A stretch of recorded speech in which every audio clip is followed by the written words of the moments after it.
Hi Kiwi, and welcome back to another episode of Pokemon Shining Pearl. We are on the final 3 battles, and here we go. Heading into Flint, the Fire Elite Four member. Now, full disclosure, I accidentally forgot to save after we beat Bertha, and it's been like 3 days. I had turned off the Switch so we could play Wii Fit, and I had to refight Bertha, but we made it, we're back. The rematch against her went just as easily as the first one. Just spam Grass Knot and Surf from between Gonagog and Manny, and we're fine. Anyway, here we go. Yo, trainer! You had me counting the days on my fingers waiting for you to come. I heard from Volkner what you did in Sunny Shore. You managed to light a fire in that guy's heart again. How could you not expect me to look forward to seeing you in battle? Alright, well, okay, we're just jumping right in. Here we go. So, Flint is a little bit of an awkward Elite Four member. I'm not really sure why they chose to make a Fire-type Elite Four member when Gen 4 has a severe Fire-type scarcity. I mentioned it in the previous episode, I believe. The only fire types in the entirety of Gen 4 before you get National Dex that you're able to catch before beating the Elite Four, in other words. Oops, I forgot to switch out my lead. Alright, out comes Quipplecore. That's awkward. Oopsie. The only fire types you can catch are Ponyta / Rapidash, and then if you didn't choose the fire starters, that's it. Literally, that is it. Okay, so we lose Sturdy here, but I don't think Rapidash really has much to answer to Quipplecore with. One Earthquake should easily one-shot it. Alright. Oh, and it had Iron Tail, but Iron Tail has a 90% dodge chance, or a 90% accuracy, and we have the gimmicks of our Pokemon loving us, giving us enhanced evasion, I guess. Fair enough. Well, we took out the Rapidash. This is fine. So what are you going to switch into now? Because it's probably not Infernape, but that begs the question, what is it? Lopunny. Alright, so I'm going to have flashbacks from our loss of Star Gecko. Lopunny easily could have either Counter or Mirror Coat. More likely Mirror Coat, I guess, although I would probably prefer Counter, since I'm most likely going to go up against fighting type moves.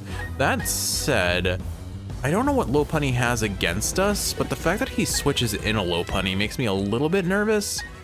Why don't I just play it safe? I'll switch out to Captain Squawk and tank a hit with Intimidate, lowering its physical offense, because generally Lopunnies go into their attack stat, so it's probably going to use some sort of physical move as my assumption.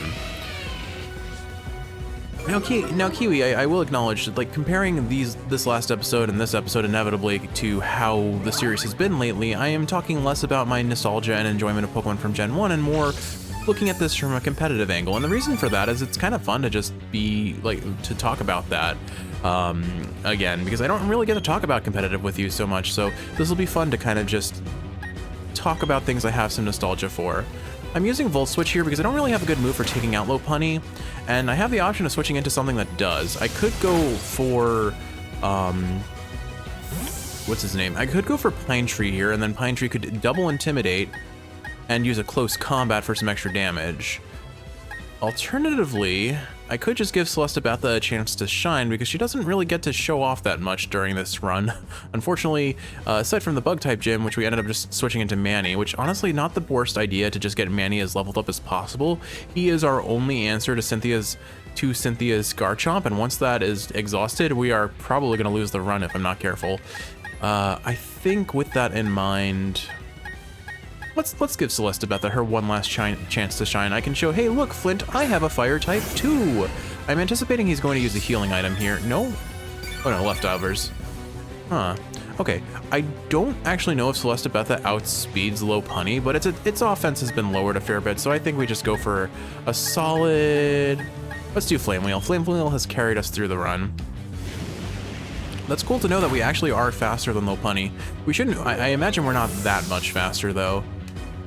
Alright, what is your next Pokemon? Is it going to be a fire type, or is it going to be literally any other type because you don't have fire types?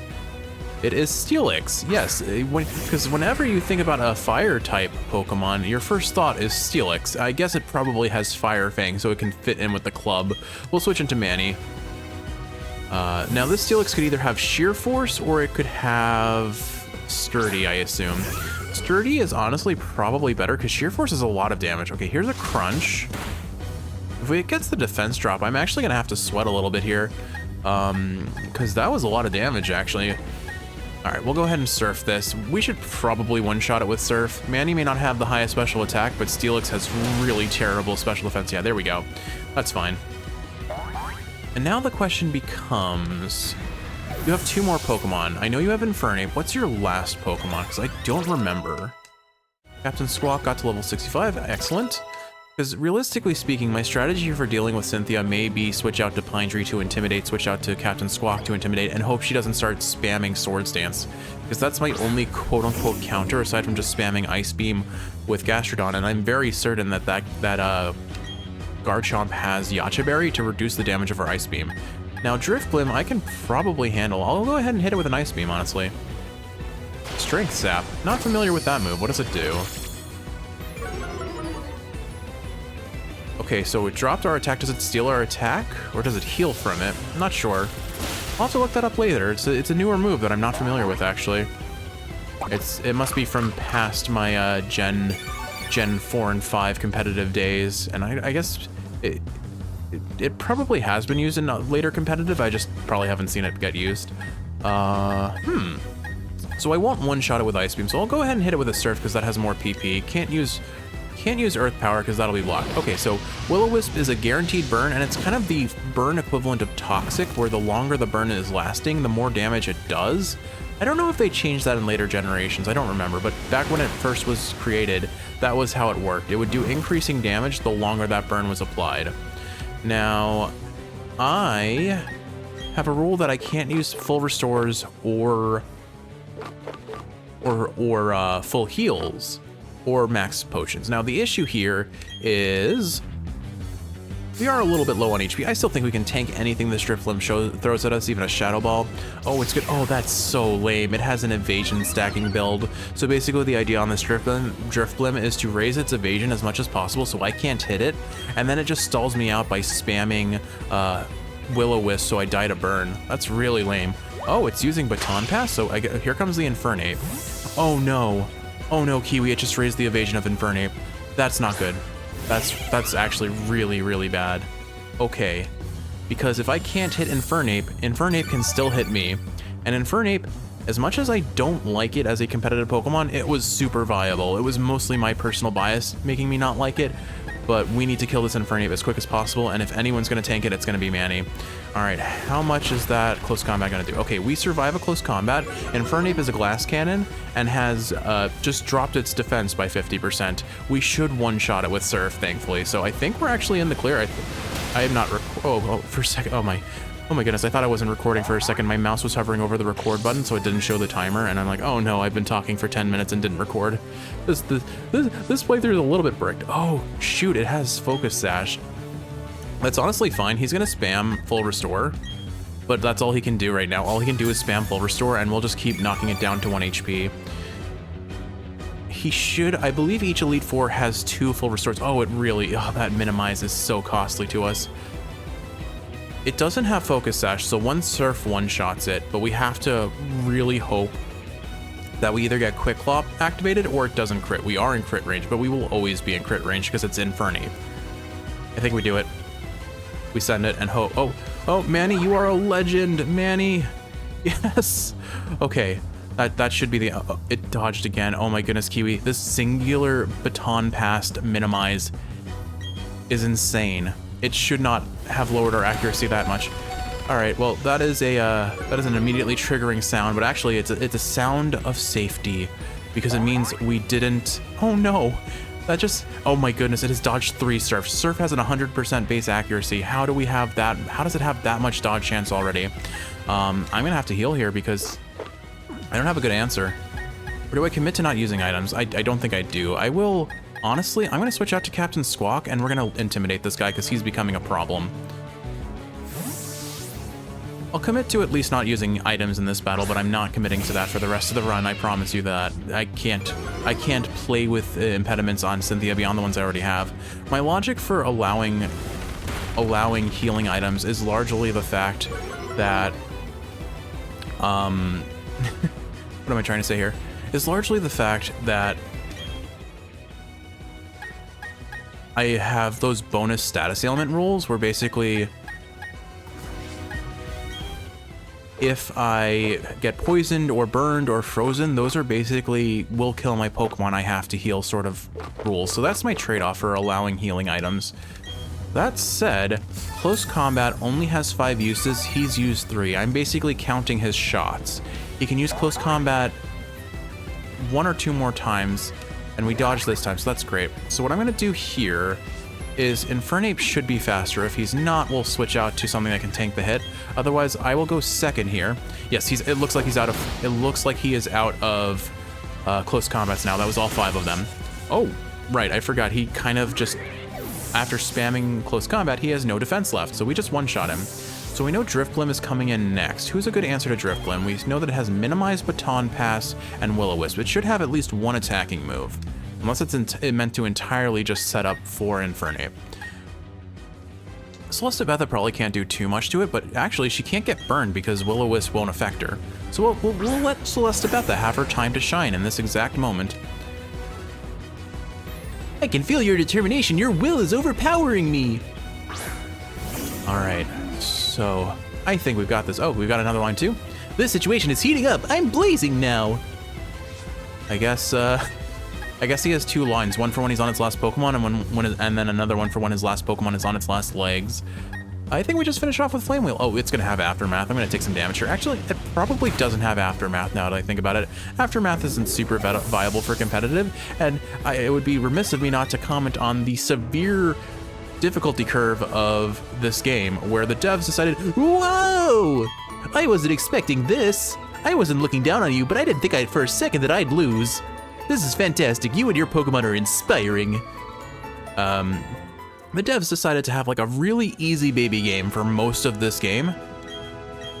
Woo, burn right down to cinders. And then make the Elite Four have competitive level teams. Move along. All right, well, that's our first Elite Four down. Let's go ahead and heal up. The next Elite Four leader is a Psychic type leader. I know he has a Mr. Mime lead. I don't know why I remember that, but I definitely remember him having a Mr. Mime at the start of his party.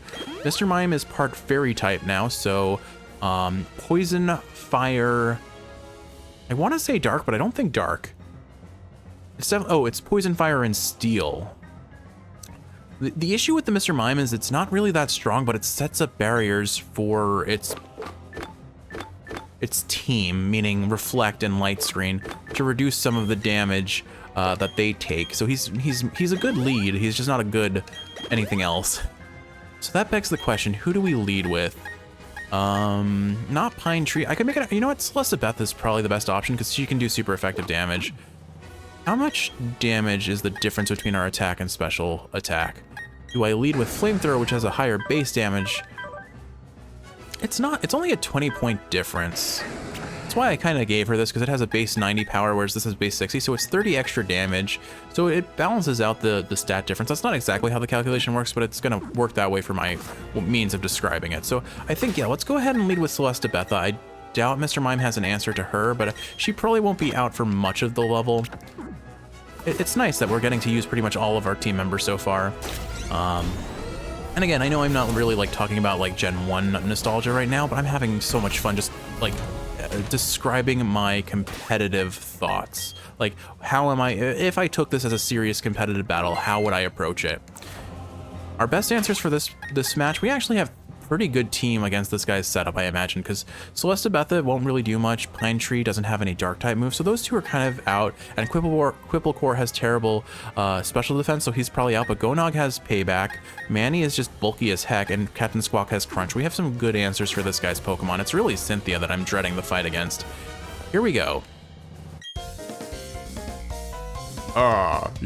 You timed your arrival well. I just finished reading a book, you see. Allow me to introduce myself. I am Lucian. I am a master of psychic types. Long blink. I must say you've proven yourself to be outstanding by coming this far. They say I am the toughest of the Elite Four. I'm afraid I will have to go all out against you to live up to that reputation. Why did I remember an Elite Four member named Sydney? Because there's definitely an Elite Four, I think it's a dark type Elite Four member named Sydney, but he must be in a different generation. I don't know why I thought he was in this one. Maybe he's Gen 2? I don't know. Either way, all right, lead with your Mr. Mime. I know you have an Alakazam. You almost guaranteed have a Bronzong. Probably a Medicham. I don't remember what your fifth and or fourth Pokemon is, unless I've already listed 4. All right. Celestabetha turned towards you and acknowledged you in understanding. Okay, that's cute. All right, we're gonna lead with Flamethrower. I think that'll do some good damage, and we're faster, so hopefully we take out the Mr. Mime before it can cause an issue. Mr. Mime does have an ability. Oh, that was a crit on Mr. Mime. Wow. All right, so it's starting off with Reflect, so that raises his team's physical defense by 50%. Knowing the competitive setup that they've had, they've probably given Mr. Mime Light Clay.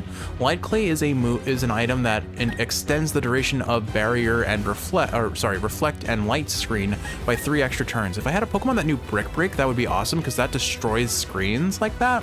But basically, for the next 8 turns, all Pokemon he has have a 50% increased defense.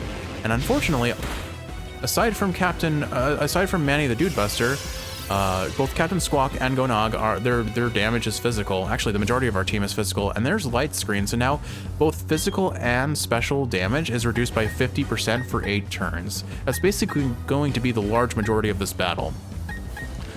But this should take out the Mr. Mime before it can, oh, great, it has a full restore.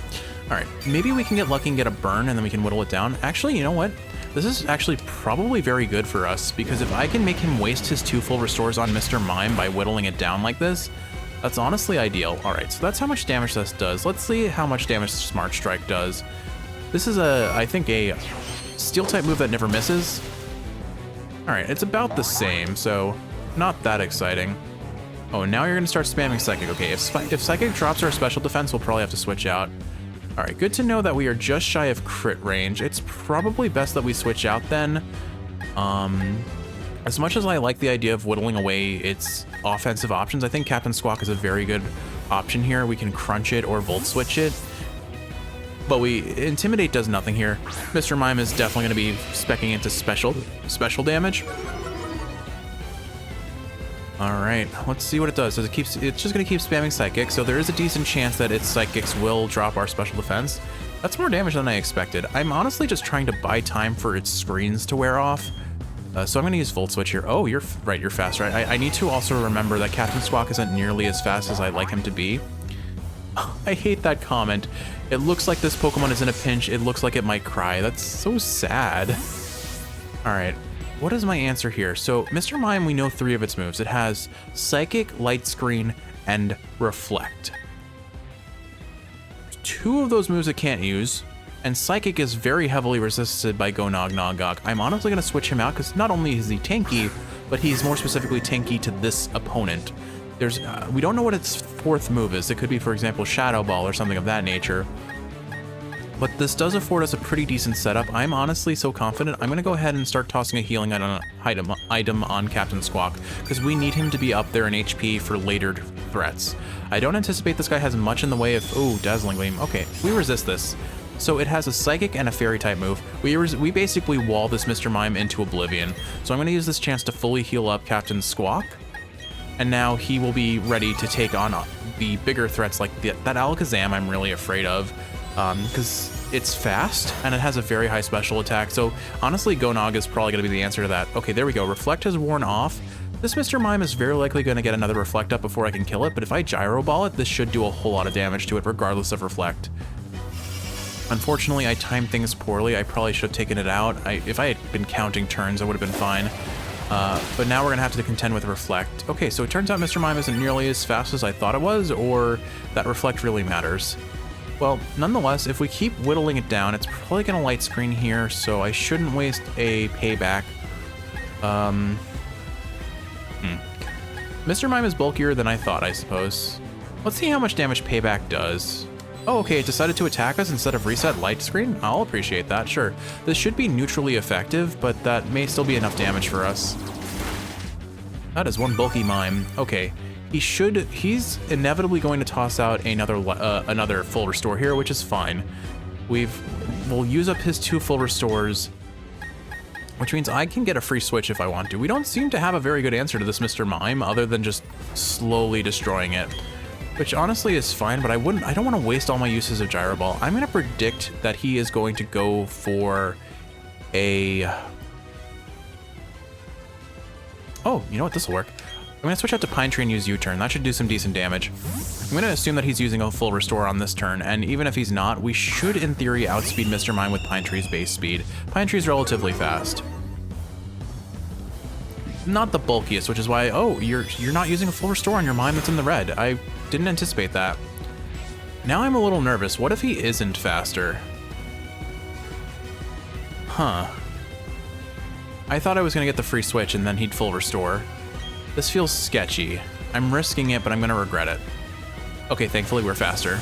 I genuinely was unsure, because Mr. Mime I don't think of as a very fast Pokemon, but I do remember Mr. Rhyme, its evolved form introduced in Gen in Sword and Shield, actually having a fair bit of speed to its name, and was used temporarily as a lead Pokemon. The issue is it's an ice type, so it still kind of suffers.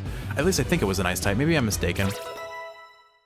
All right, everyone's getting some nice, very well needed levels, so we don't know what he's going to switch out to next. I think Gonog is probably our best answer, alternatively Manny.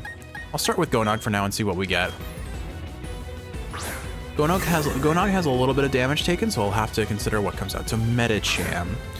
Medicham will have primarily physical and psychic type moves. Captain Squawk would honestly be an amazing switch in here, and then I can Volt Switch off of it. I don't think Medicham will likely have Earthquake or Rock Slide, so we're probably safe to do this. Get the attack stat drop. Now, Medicham does have the levity of being a mixed attacker, meaning it can go into both physical and special attack, but I think it's more likely going to go physical based on how every other Medicham in the game has shown up so far, prioritizing, yep, there it is, High Jump Kick. Oh, it missed. So fun fact, High Jump Kick does half your HP if you missed. In Gen 1, that was actually broken, and High Jump Kick only did 1 hit damage. But that's actually fantastic for us. I'm going to use this chance to heal up Pine Tree. Let's see how bad a High Jump Kick off of Medicham is here before I commit to the notion of, oh my goodness. Well, we don't want to take another one of those. Okay, I should have just killed it when I had the chance. Gonog or Manny? Do I really want to put Manny out against another one of these after what happened last time? Like, we're going to be tanky enough to heal it, or to survive it. Fighting types are resisted by Psychic, but because we're Steel, it'll be neutral effective. This feels kind of sketchy. I'm going for Manny. Don't make me relive my PTSD, Manny. We can't lose you again, especially since you're our only answer to Cynthia. What have you got? High Jump Kick? Oh, unfortunate. Oh, this poor guy. He is, that's kind of awkward. That's actually really embarrassing. Poor guy. My heart goes out to him and his Medicham. That said, thank you, RNG. Okay, here is Alakazam.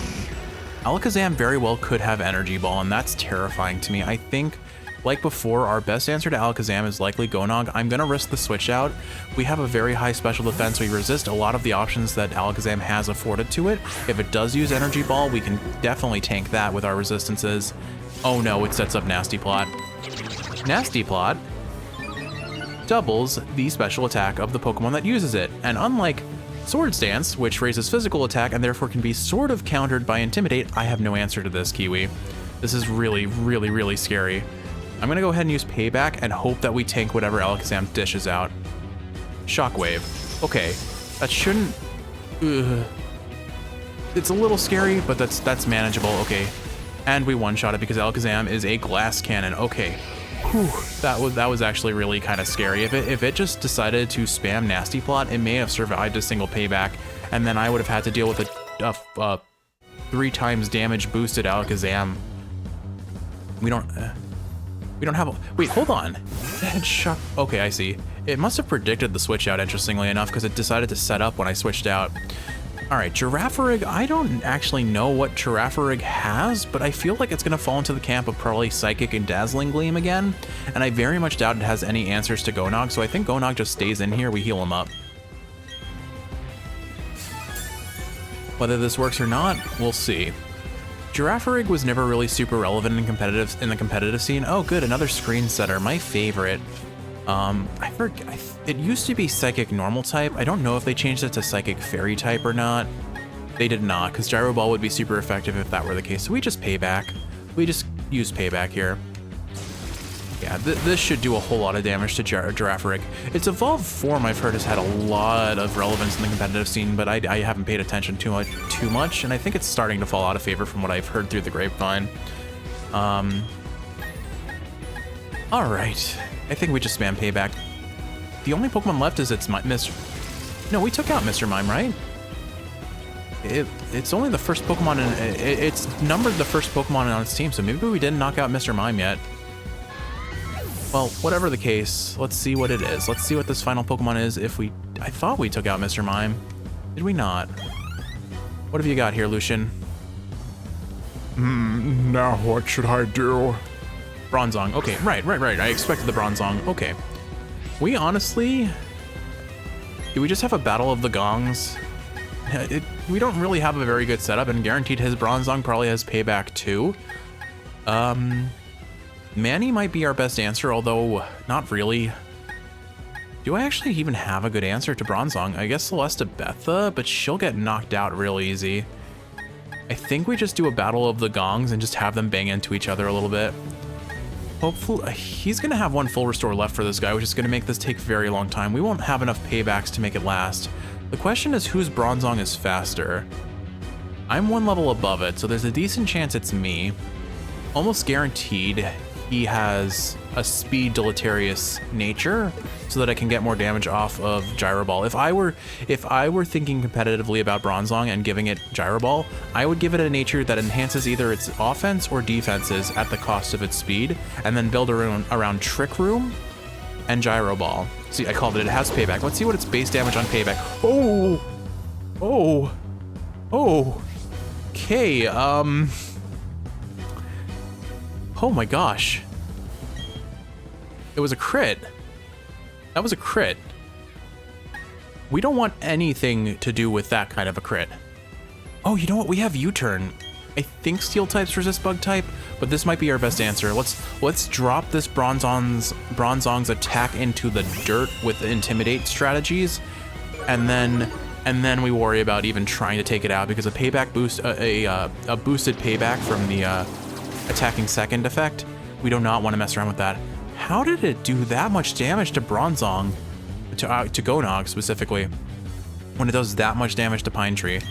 That was disgusting. That was absolutely disgusting. Okay, we U-turn and get out of here. Honestly, if you're gonna be spamming payback, maybe I switch out to Quipplecore here. Like, I'm not gonna leave Quipplecore in. There's a more than a reasonable chance that this Bronzong has some sort of psychic type move, but Quipplecore can survive at least one hit because it has Sturdy. Trick Room, all right. All right, so hear me out. I think I'm gonna use this turn because we can survive at least one hit to heal Captain Squawk back up, or Gonog up, honestly. Actually, Gonog, I think Gonog. All right, this is a little sweaty. Earthquake, okay. Even if this one-shots us, we survive with 1 HP. And it doesn't one-shot us because we have wicked high defense. Now, what we do is, anticipating a second Earthquake, we switch out to Pine Tree. Pine Tree is not affected by Earthquake. If it uses Payback instead, we don't take that much damage from it, but more importantly, we get a second hit of Intimidate, knocking this Bronzong's offensive stat in half. Now it has half the attack stat that it normally does, and Earthquake doesn't even hurt us. Now I can, once again, U-turn out, do a little bit of damage to it, switch back into, oh right, so because it has Trick Room active here, it actually is faster than us. So the way Trick Room works, there are a lot of competitive teams that build around it. Trick Room switches how the speed stat works. Normally the faster Pokemon, the Pokemon with the higher speed stat, attacks first. Trick Room reverses that. The Pokemon with the lower speed stat attacks first. And that's why I talked about, if I were thinking about a competitive Bronzong, I would make it use Trick Room and have the lowest possible speed stat by using a nature that drops its speed. All right, I think the answer here is Quipplecore again. Alternatively, I could set up for Celesta Betha to steal the win with a kill on Flamethrower, but that Bronzong is likely fairly specially defensive or physically defensive. I don't think I win easily there. I don't think it can one-shot us even with crit on Earthquake, but I'm gonna risk finding out by Hyper Potioning Quipplecore first. All right, what have we got? Quibblecore is thrilled to bits. Bronzong used Earthquake. Let's see how much it does now. It should do about a third. Yeah, okay, so yeah, we can survive a crit. We can survive a crit now. More importantly, we can get one of our other Pokemon up to snuff or switch out and Intimidate a third time. And honestly, I think the third Intimidate will really be the icing on the cake to guarantee us a clean win. So that's my strategy here. Switch out to Pine Tree one last time.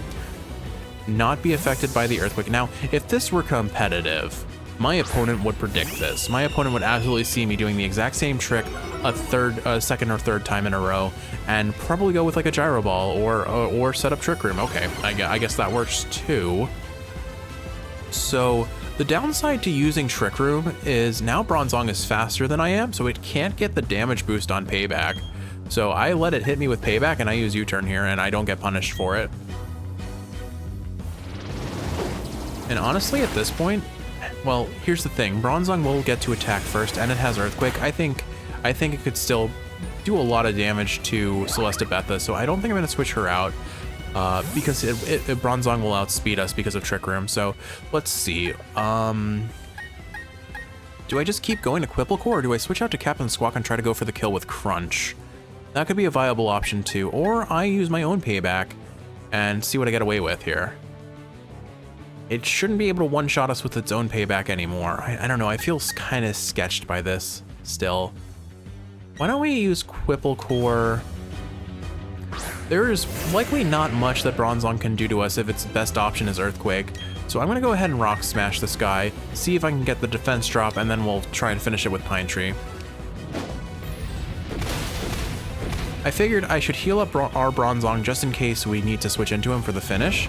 The one downside here is he's likely going to use a full restore if we do not get him within knockout range, but unfortunately we are playing super gimmicky here. We have now reduced this Bronzong's attack stat to a third of what it once was. There is no way it can cause us any significant harm. Or I guess we have reduced its attack stat by 3 times is how I would think it. I think Pine Tree could probably finish it with a close combat. But do I risk the damage? I probably do. I think we've proven that it really can't do much, and it's faster than us, so it doesn't even get to hit us with Payback. All right, we're going for the close combat. We'll see what happens. We got it. Okay, there we go.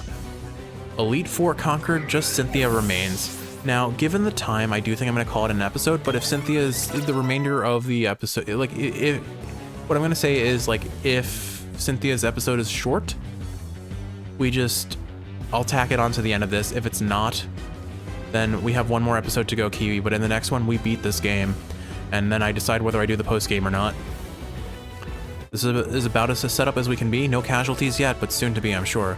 I see. You getting past these 3 before me was no fluke. Your power is real. Yeah, unfortunately, Cynthia is going to be the giant gatekeeper, realistically speaking. Mostly her Garchomp. If it sets up Sword Stance and starts sweeping with Dragon Claw, we're just done. We have no answer to it. Congratulations, you've now beaten the Elite Four. However, that doesn't mean you're done with the Pokemon League. There remains the champion. I should warn you, the champion is far stronger than the Elite Four. Now go on, step through the doorway to your final battle. I don't know why I ended that line with that.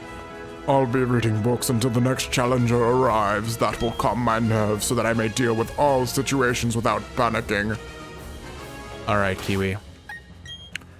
We're gonna heal up, and in the next episode, Cynthia. I hope you've enjoyed watching, and if you're awake, I hope this is helping you fall asleep. If you're sleeping, I hope you're sleeping well. This is it. This is the final battle, the biggest gatekeeper to every person who has ever played Gen 4 casually. They know the terror of Cynthia. And we're about to find it again. Kiwi, wish me luck, and in the next one, we'll see what happens. I love you. I'll see you then.